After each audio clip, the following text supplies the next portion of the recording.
Tuwing Oktubre, pinagdiriwang ng Zamboanga ang taunang Hermosa Festival of Flowers. Naging makulay, maingay at masaya ang kanilang selebrasyon na nagsimula nitong weekend. Hapon pa lang, napuno na ang kalsada ng mga street dancers na masiglang umindak sa saliw ng tambol. Siyempre, pagandahan sila ng mga naglalakihang costume. Matapos ang parada, dumiretso na ang mga dancers sa field para mag-showdown. Kapansin-pansin rin ng mga higanteng bulaklak na hawak ng mga lumahok sa street dance competition. Ang selebrasyon ay alay sa banal na Inang Maria sa Fort Pilar.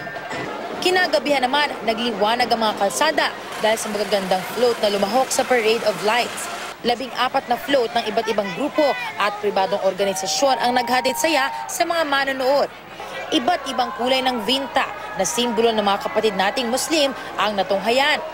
May mga animoy higanteng barko rin. Nag-cheer din ang mga manonood nang pumarada na ang nagniningning na butterfly float at ang higanteng yamang dagat tulad ng iba't ibang isda na produkto rin ng lalawigan.